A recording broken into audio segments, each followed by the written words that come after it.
Komisi Pemberantasan Korupsi telah menetapkan 2 tersangka dalam kasus dugaan korupsi dana Corporate Social Responsibility atau CSR Bank Indonesia. KPK pun membuka kemungkinan untuk memanggil sejumlah pihak yang berkaitan dengan dugaan kasus korupsi di pusaran dana CSR ini, diantaranya Gubernur BI Peri Warjio. Hal ini disampaikan Deputi Penindakan dan Eksekusi KPK, Inspektur Jenderal Rudi Setiawan. KPK telah menetapkan tersangka kasus CSR BI sejak beberapa bulan lalu sebanyak 2 orang yang diduga telah menerima aliran dana yang berasal dari CSR BI. Meski tidak membuka secara pasti tentang siapa maupun lembaga mana yang ditetapkan sebagai tersangka, Rudi sempat mengamini ketika wartawan menanyakan perihal apakah 2 tersangka tersebut berasal dari anggota DPR. Rudi juga menegaskan pihaknya akan melakukan proses penyidikan kepada seluruh pihak dalam pusaran kasus dugaan korupsi yang menyangkut dana CSR Bank Indonesia ini. Di antaranya Gubernur BI Peri Warjio dan OJK untuk mendalami keterangan dalam kasus ini. Kita kan melakukan proses penyidikan ya. Tentunya kita akan ungkap semuanya fakta-fakta ini. Bagaimana keputusannya, siapa yang mengambil keputusan, perencanaannya CSR ini bagaimana, siapa-siapa yang menerima. Nah itu yang kita dalami sekarang. Beberapa dokumen ya kita temukan, beberapa barang-barang ya, alat bukti elektronik kita juga amankan. Dokumen terkait ya berapa besaran CSR-nya, siapa-siapa yang menerima dan sebagainya tentunya. Korupsi. Berita korupsi tampaknya nggak pernah berhenti tiap hari di negara kita. Karena tampaknya korupsi adalah sebuah budaya yang sangat susah untuk dihilangkan. Karena apa? Karena tentu saja hukumannya selain ringan dan juga ketika mereka di penjara mereka bisa membeli sel mereka dengan sesuai keinginan mereka dan budget yang mereka punya. Dan kali ini tak tanggung-tanggung BUMN kembali tersandung kasus korupsi yang sangat menggemparkan.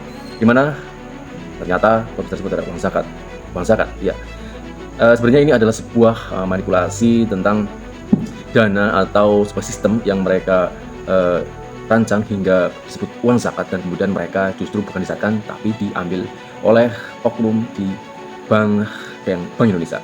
Seperti apa video dan reaksi dari netizen? Berikut videonya. Untuk seluruh anggota DPR Komisi 11 yang dapat aliran dana dari Bank Indonesia, gue mengucapkan terima kasih banyak karena berkat kalian masyarakat Indonesia jadi bisa merasakan uang triliunan rupiah. Kalian kan DPR gitu kan, Dewan Perwakilan Rakyat. Jadi apa yang kalian rasain kita juga rasain gitu. Ya menurut gue kalian keren banget gitu merepresentasikan masyarakat Indonesia yang suka gotong royong. Ya walaupun gotong royongnya ya buat korupsi kayak gini.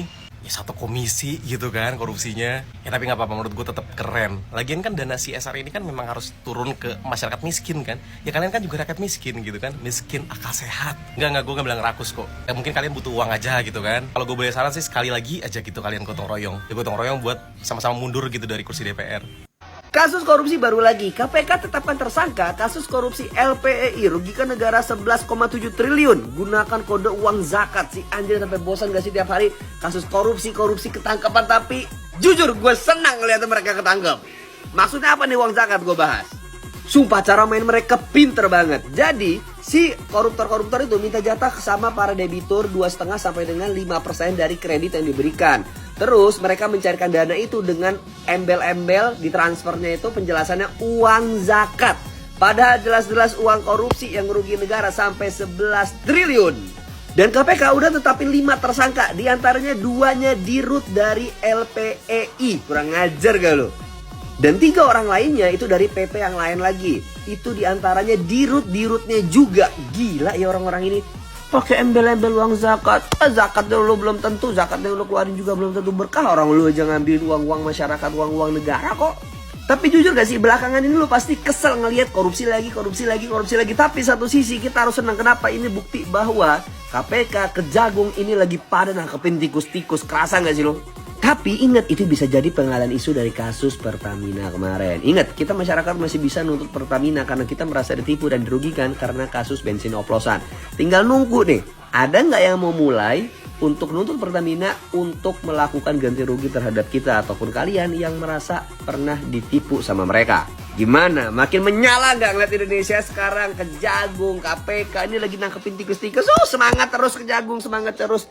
Pokoknya Indonesia tangkapin korupsi. Walaupun gua bete ngasih informasi korupsi, lu pada bosan gak sih ngedenger dikit-dikit korupsi lagi, ini korupsi lagi. Pokoknya akan kembali lagi di Liga Korupsi Indonesia. Gue Ikram Afro, see you and bye-bye. Silahkan komen pendapat kalian. Rebutan uang zakat digunakan sebagai kode dugaan korupsi senilai 11,7 triliun rupiah oleh petinggi LPEI atau Eksim Bank Indonesia. KPK secara resmi menetapkan 5 orang tersangka di mana 2 diantaranya merupakan petinggi LPEI dalam kasus dugaan korupsi yang berpotensi merugikan negara hingga 11,7 triliun rupiah. Mirisnya para tersangka menggunakan kode uang zakat untuk meminta jatah sebesar 2,5 hingga 5% dari kredit yang dicairkan. LPEI atau Eksim Bank Indonesia merupakan lembaga keuangan pemerintah yang bertugas membantu eksportir dalam meningkatkan kapasitas bisnisnya. KPK guys, KPK ungkap Bank Indonesia, Bank BI, waduh ternyata bejat semua itu oknum-oknumnya. Skandal korupsi triliunan, gila men. Waduh, dana tersebut mengalir ke anggota DPR RI, ya Tuhan, Komisi 9. Biadab, uang negara digarong terus, dirampok terus. Ayo KPK, tangkap itu bajingan-bajingan itu. Bangsat-bangsat negara itu tangkap itu. Gila men. Mengalir ke anggota DPR RI Komisi 11 melalui program CSR. Corporate Social Responsibility. Gila negara macam apa ini Pak Prabowo, ayo Pak Prabowo.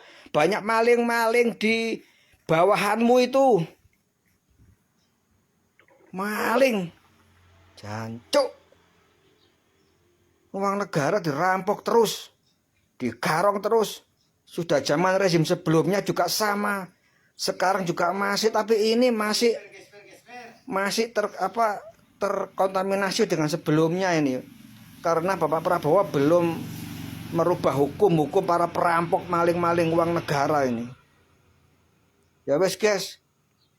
Bank BI ada maling-malingnya oknum, mengerikan. Di komen ya guys. Aduh, makin setiap pasal saya baca di KUH pidana yang baru ini gua pusing, nalar hukumnya di mana ini orang-orang yang buat undang-undang. Nih pasal 100 nih. Di pasal 100 disebutkan seseorang terdakwa yang dijatuhkan hukuman mati nggak bisa langsung dihukum mati, harus dikasih kesempatan 10 tahun. Kesempatan 10 tahun apakah dia berubah berkelakuan baik. Ya nanti bakal mahal deh surat keterangan kelakuan baik oleh kepala lapas penjara daripada dihukum mati. Orang berapapun akan mau mempertaruhkan apapun untuk mendapatkan surat keterangan kelakuan baik dari kepala lapas penjara. Jadi apa artinya gitu loh? Sudah persidangan, sudah divonis sampai PK hukuman mati, tapi tidak boleh dihukum mati.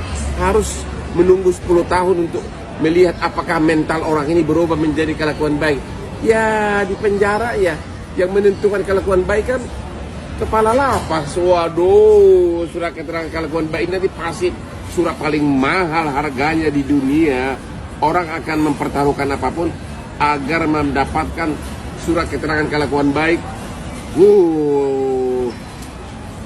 Dalam waktu dekat Hotman ada rencana melamar jadi kepala lapas penjara. Sama juga seperti remisi perkara korupsi ya. Kalau sudah 2/3 ya toh?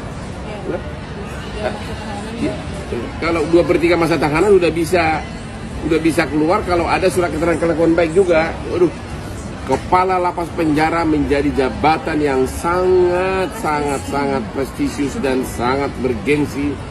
Dan hukuman mati harus nunggu 10 tahun agar bisa dieksekusi. Dan kalau selama 10 tahun dapat surat keterangan kelakuan baik, maka hukuman matinya tidak boleh dilaksanakan. Undang-undang siapa sih yang bikin ini? Yang bikin ini pasti bukan praktisi hukum. Banyakan dosen seperti saya. Sepertinya yang bikin ini banyakan profesor atau dosen, bukan praktisi hukum yang benar-benar ahli dalam praktek. Bapak Jokowi segera batalkan undang-undang ini. Salam Pak Wan Farid.